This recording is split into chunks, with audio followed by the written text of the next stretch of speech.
Aujourd'hui, je vais vous parler de 6 choses que vous devez absolument savoir avant de louer votre voiture sur les plateformes d'autopartage. Que vous souhaitiez commencer sur les plateformes d'autopartage en tant qu'activité secondaire ou complément de revenus, ou que vous souhaitez éventuellement développer une énorme flotte de véhicules, aujourd'hui, je vais partager avec vous les 6 choses que vous devez savoir pour commencer sur les plateformes d'autopartage. Et cela vient de quelqu'un qui vient de passer les 5 dernières activités dans cette activité de location de voiture.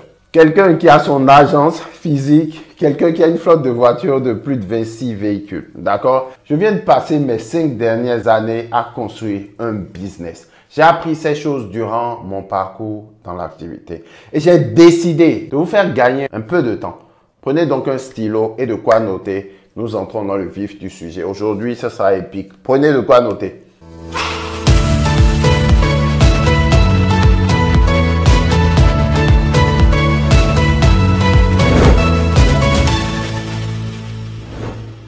La première chose dont je veux parler, c'est de l'entretien des voitures. Si vous y réfléchissez bien, les plateformes d'autopartage tiennent vraiment à ce que ces voitures soient sûres.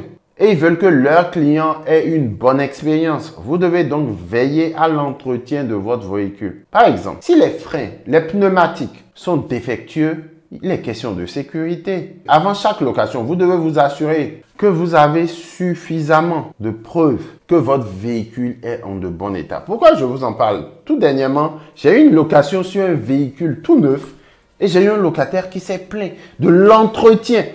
Je vous dis, un véhicule de 2023, un BMX1, qui demandait un peu d'huile. Vous savez, les nouveaux véhicules, quand vous les achetez, c'est un moteur neuf. Donc, le moteur n'a pas encore pris ses habitudes. Mais quelqu'un qui vient, qui prend le véhicule, qui veut aller en Suisse, en Allemagne, faire de la route, et qui se rend compte que le véhicule demande un peu plus d'huile, et qui se met à faire des déclarations à la plateforme, soit disant que un véhicule qui a moins de 6 mois, parce que on est le 6e mois de l'année actuellement pendant que je fais cette vidéo, un véhicule en réalité que moi-même j'ai, ça fait moins de 2 mois que l'entretien n'est pas fait. Dans mon cas, c'était très simple de pouvoir l'expliquer à la plateforme qu'il n'y avait aucun entretien à faire. Mais je prends par exemple le cas où vous avez des voyants allumés sur votre tableau de bord, il y a bavure quoi. Vous devez veiller à l'entretien de votre véhicule. D'accord? Veillez à regarder bien les freins, les pneus. Tout est question de sécurité dans ce business. D'accord? Avant chaque voyage, veillez à ce que si c'est vous-même qui nettoyez ou vérifiez, veillez suffisamment. Et ayez des preuves, prenez des photos pour vous protéger en cas d'accident. C'est pourquoi l'une des choses que moi et mon équipe, nous faisons, je dis bien moi-même et mon équipe, on prend des photos. On prend des photos par exemple de la profondeur de la bande de roulement des 4 pneus. Parce que croyez-moi, dans le passé, j'ai eu des gens qui ont voulu me mettre un procès sur la tête. Parce qu'ils ont eu des chocs, ils ont eu des accidents et ils ont voulu dire que c'est la pneumatique qui n'était pas bonne. Raison pour laquelle aujourd'hui, je préconise des véhicules récents pour éviter ce genre de bavure. Ainsi, c'est la même chose que les autres grands groupes font. Hertz, Alamo, Avis, Enterprise, c'est ce qu'ils font. Ils prennent des véhicules récents. Là, vous évitez des problèmes inutiles. Une fois qu'il y a un dégât, c'est à l'assurance de la plateforme de s'occuper maintenant, de prendre le relais, de demander une expertise. Vous devez également penser à tous ces éléments d'entretien général et de réparation de votre véhicule quotidien. Et selon les fabricants des véhicules, parce qu'il y a des véhicules fiables et des véhicules qui ne sont pas fiables, les frais d'entretien peuvent absorber une grande partie de vos profits. Je vois constamment dans les commentaires provenant de différents groupes de discussion, de plateformes d'autopartage, des autres se plaignent, des autres qui se plaignent et dire que leur revenu du mois dernier a été englouti par un véhicule qui n'était pas fiable, qu'ils ont dû l'amener à un garage. Les amis, achetez des véhicules que vous-même vous êtes prêts à louer. L'autre chose à laquelle vous devez penser, c'est si vous allez faire l'entretien vous-même. Croyez-moi, si vous avez la main mécanique comme on le dit, et cela vous permettra d'économiser de l'argent, ok, vous devez alors penser à le faire vous-même. C'est beaucoup de temps certainement, beaucoup d'argent. Avant d'acheter un véhicule, vous devez vous assurer de faire des recherches sur sa fiabilité, sur la fiabilité de ce véhicule. Et voici beaucoup de problèmes moteurs ou de transmission sur ce véhicule sont déjà produits dans le passé. Vous pouvez le savoir simplement en regardant sur Google. Sinon, vous entrez dans un gouffre financier à long terme. Moi, j'ai commencé avec un véhicule Toyota. Et croyez-moi, aujourd'hui, je pense que Toyota est l'une des marques les plus fiables côté qualité-prix. Cette vidéo n'est pas sponsorisée par Toyota, mais je vous parle de mon véhicule. D'accord? Vous voulez savoir si votre véhicule sera un gouffre financier à long terme ou ce sera un bon véhicule fiable comme une Toyota, il faut faire vos recherches. La deuxième chose dont je veux vous parler, c'est que vous devez vérifier correctement votre voiture pour chaque voyage et prendre de nombreuses photos détaillées. Vous ne devez jamais sous-estimer ce point. Vous ne pouvez pas vous reposer sur vos lauriers. On est dans une activité où il y a un risque derrière si l'entretien n'est pas fait. Un locataire peut causer un dommage à votre voiture ou si un locataire fait un accident ou s'il heurte un trottoir ou quelque chose du genre et abîme un pare-choc par exemple, les plateformes d'autopassage se chargeront de vous indemniser, oui. C'est pourquoi vous devez vous protéger et bien documenter avec des photos à l'appui et avoir un historique sur le véhicule. Mon processus de vérification chez nous se fait en quelques minutes. Chaque fois que le véhicule revient, il y a des centaines de photos qui sont prises et on le stocke dans une base de données iCloud. Voici alors quelques points essentiels que vous devez documenter lors de la vérification de vos véhicules. Prenez de bonnes photos de la profondeur de la bande de roulement des pneus intérieurs et extérieurs. Prenez une bonne photo de chaque jante. Vous devez prendre de très bonnes photos de l'intérieur parce que croyez-moi, certains locataires vont avoir des bébés qui vont vomir, mettre du lait de bébé et après, le véhicule devient tout sale. La toile du véhicule devient tout sale. Il faut aussi s'assurer de la présence de la garniture de pare-choc. Surtout les zones susceptibles d'être heurtées, les bordures de au niveau des bordures de trottoir. Vous devez également prendre des photos du tableau de bord lorsque le véhicule est en marche afin de prouver qu'il n'y a aucun voyant de contrôle moteur lorsque le véhicule est allumé. Le tableau de bord qui indique bel et bien le kilométrage du véhicule, le niveau de carburant, tout cela vous protégera lorsqu'il y aura un incident au retour du véhicule d'une location. La troisième chose que vous devez savoir est de vous familiariser avec les assurances, d'accord, sur les plateformes d'autopartage. Le type d'assurance à faire, que vous soyez professionnel ou en particulier. Parce que chacun d'eux a ses avantages et ses inconvénients. Comment faire pour ne pas sortir perdant? Prenons par exemple l'exemple de Gateron qui couvre votre voiture quel que soit le dommage. Tant que le dommage a été causé par un locataire pendant une location, si vous arrivez à prouver cela, vous n'avez rien à craindre. L'assurance de la plateforme va prendre le relais dans la limite de la franchise d'assurance versée par le locataire. Et si cela va au-delà, d'accord, si les dommages sont au-delà ou c'est un cas d'incendie ou un vol, quel que soit cela, l'assistance routière couvre le dépannage du véhicule et est transporté jusqu'au garage de la marque le plus proche. Et une fois que vous arrivez à réparer votre véhicule là-bas, la plateforme fait le jeu et le véhicule est réparé ou remboursé. D'accord? La quatrième chose dont je voudrais parler, ce sont les boîtiers connectés pour le véhicule. Les boîtiers connectés sont recommandés sur toutes les plateformes d'autopartage parce qu'elles mettent plus en avant les véhicules qui sont dédiés à l'activité à 100%. Cela vous protège vous aussi car lorsque vous remettez des clés, c'est à vous de faire la vérification et là, ça peut passer à côté. On peut vous amener un faux permis, mais quand c'est eux qui font la vérification, vous ne prenez aucun risque. D'accord? Donc, la stratégie ici est de mettre votre véhicule en connect. Disons que vous n'avez pas de boîtier connecté. Votre véhicule n'est pas connecté. Il se passe quelque chose avec le véhicule. Peut-être que le locataire a tort ou a raison. Mais il y a une chose qui est sûre, le risque que vous ayez fait des erreurs lors de la vérification vous incombe. Même le simple fait de ne pas avoir contrôlé la carte bancaire, les 4 derniers chiffres, et on se rend compte que celui qui a payé pour la location, ce n'est pas celui à qui appartient le compte, c'est tout. Ça suffit largement pour la compagnie d'assurance pour ne pas couvrir les charges. Donc, les amis, passez au Connect afin de bénéficier des avantages du Connect. D'accord? Une fois que vous respectez déjà les critères, c'est très simple, quoi. Maintenant, les critères varient, mais jusqu'aux dernières nouvelles, je pense que les véhicules ayant moins de 12 ans, avec moins de 150 000 km, et ça va jusqu'à 200 000 km, je pense, maximum pour les utilitaires, le boîtier Gateron Connect pourra être installé, d'accord? Et restera jusqu'à, je pense, c'est une limite de 250 km. En tout cas, c'est des variantes qui changent régulièrement. Depuis que je suis sur la plateforme, ça au moins déjà changé 3 ou 4 fois. Mais vous devez mettre un véhicule accessible au public, d'accord? Où le véhicule doit être un endroit où la technologie Gateron Connect, où il y a Internet, où il y a du réseau Internet, d'accord? Votre véhicule doit avoir une ouverture centralisée pour toutes ses portières.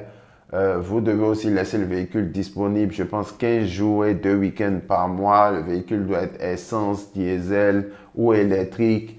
Les véhicules GPL ne sont pas compatibles avec la technologie Gateron Connect. J'ai un élève qui a acheté une Dacia récemment qui est même justement GPL et on en parlait. Mais ça, j'en ferai une autre vidéo. Mais les amis, partagez votre véhicule et augmentez vos revenus. Aujourd'hui, pour s'en sortir, c'est pas si difficile que ça. Vous n'avez plus besoin de rencontrer les locataires. Avec les boîtiers connectés, vous n'avez plus besoin d'organiser une séance d'échange de clés avec un locataire. Vous pouvez maintenant louer votre voiture et compléter, avoir des compléments de revenus sans avoir à vous déplacer. D'accord? En un mot, vous n'avez pas besoin de perdre du temps. Tout le monde y gagne. En un mot, vos locataires seront complètement autonomes du début jusqu'à la fin de la location. D'accord? Et Gateron Connect, croyez-moi, depuis que moi j'utilise cela depuis 2018, d'accord, c'est un gain de temps énorme pour les locataires comme pour nous. D'accord? Beaucoup cherchent aujourd'hui à réserver exclusivement des voitures équipées Gateron Connect. Votre voiture est donc plus attractive et réservée plus souvent. Plus de revenus, moins d'efforts. Aucune inquiétude à avoir, votre voiture est protégée contre le vol. Le boîtier Gateron Connect dispose d'un système d'anti-démarrage activé automatiquement lorsque votre voiture est verrouillée depuis un smartphone. Ce qui signifie que si votre voiture était déverrouillée sans utiliser le boîtier Gateron Connect, l'anti-démarrage ne permettra pas au véhicule de démarrer, même avec les clés à l'intérieur. Seul vous ou le locataire pourrait démarrer votre voiture en le déverrouillant avec son smartphone.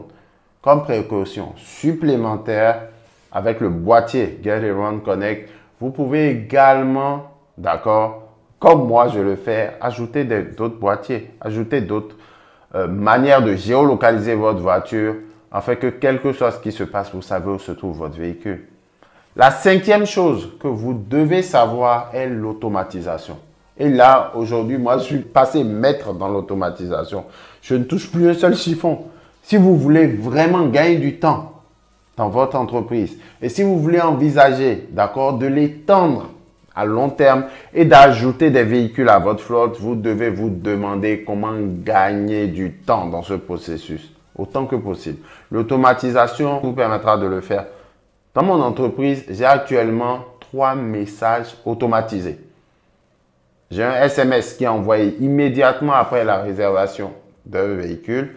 Il donne des informations aux clients, leur explique les procédures d'enregistrement et tout le reste. 5 heures avant le début du voyage, de la location, un SMS leur explique ensuite, étape par étape, détailler le déroulement jusqu'à ce qu'ils puissent accéder au véhicule. D'accord? Et 2 heures de temps avant la fin de la location, il s'agit simplement de leur rappeler qu'ils doivent déposer le véhicule à telle adresse, comment ils peuvent y accéder, le code d'accès, d'accord, pour le parking. S'il faut redéposer un badge à un endroit, reposer la clé dans le pare-soleil. Bref, laissez les messages automatisés de telle manière à ce que ça soit facile pour le client et très facile et pratique pour vous.